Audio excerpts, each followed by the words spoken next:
Share बाजार में हफ्ते की शुरुआत हल्की तेजी के साथ हुई। आज सुबह शुरुआती कारोबार में सेंसेक्स और निफ्टी दोनों ही हरे निशान में ट्रेड करते दिखे। बाजार को सबसे ज्यादा support HDFC bank, state bank of India यानी कि एसबीआई और रिलायंस इंडस्ट्रीज के शेयरों से मिला। निफ्टी 50 की बात करें तो यहाँ अल्ट्राटेक सीमेंट, ग्रासिम इंडस्ट्रीज और जेएसडब्ल्यू स्टील के शेयर टॉप गेनर्स में रहे, यानी इनमें तेजी नजर आई। लेकिन 10 बजते ही शेयर बाजार ऊपर से नीचे की तरफ फिसल गया। सेंसेक्स और निफ्टी में तेज गिरावट आई। सेंसेक्स 0.35% की गिरावट के साथ 74,301 पर और निफ्टी 0.40% की गिरावट के साथ 23,058 पर नजर आया। इसी बीच भारत की सबसे बड़ी निजी क्षेत्र की power producer company Adani power limited यानी कहे एपीएल ने बताया कि कंपनी को महाराष्ट्र में बिजली सप्लाई के लिए एक बड़ा कॉन्ट्रैक्ट हासिल हुआ है। कंपनी ने बताया कि Maharashtra state electricity distribution company limited यानी कहे एमएसईडीसीएल से 1600 मेगावाट बिजली सप्लाई के लिए लेटर ऑफ अवार्ड यानी कि एलओए हासिल हुआ है। खबर के बाद आज अडानी पावर के शेयर में निवेशकों की दिलचस्पी बढ़ने का अनुमान है।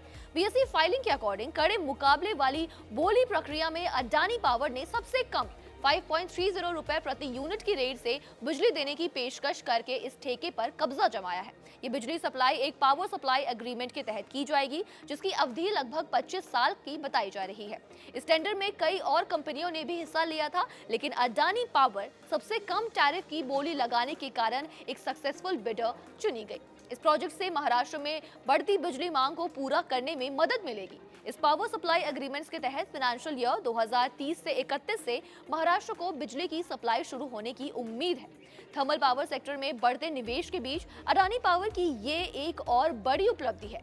नए जनरेशन कैपेसिटी के मामले में लीडिंग कंपनी बन चुकी अडानी पावर ने अकेले फाइनेंशियल ईयर 2025-26 के दौरान टोटल 10,400 मेगावाट कैपेसिटी वाली 5 लॉन्ग टर्म पीएसए बोलियां जीती है। भारत में तेजी से बढ़ती बिजली मांग को पूरा करने के लिए अडानी पावर बड़े स्तर पर निवेश कर रहा है।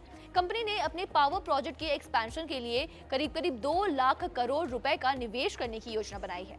कंपनी का टारगेट है कि वो अपनी total power generation capacity 18.15 gigawatt से बढ़ाकर 41.87 गीगावाट तक ले जाए। इस निवेश से सरकार की 2032 तक देश में 100 गीगावाट नई थर्मल क्षमता को जोड़ने में एक अहम योगदान मिल सकता है। इस नए पावर प्रोजेक्ट से न सिर्फ बिजली उत्पादन बढ़ेगा, बल्कि रोजगार के नए मौके भी पैदा होंगे और कई इंडस्ट्रीज को भी इससे पूरा फायदा मिलेगा। अडानी पावर का कहना है कि कंपनी भारत को पावर सरप्लस देश बनाने के लक्ष्य की दिशा में लगातार काम कर रहा है। शेयर परफॉर्मेंस की बात करें तो कंपनी के शेयर बीते शुक्रवार को 1.70% की गिरावट के साथ 146 रुपए के लेवल पर क्लोज हुए थे। पिछले एक महीने में कंपनी के शेयर में 5% का उछाल आया है और एक साल पहले की बात की जाए तो कंपनी के शेयर ने 43% की शानदार ग्रोथ हासिल की है। कंपनी का मार्केट कैप 2.82 लाख करोड़ रुपए है और आज 10:30 बजे के आसपास शेयर में करीब 4% की तूफानी तेजी थी और शेयर 151 रुपए पर ट्रेड कर रहा था।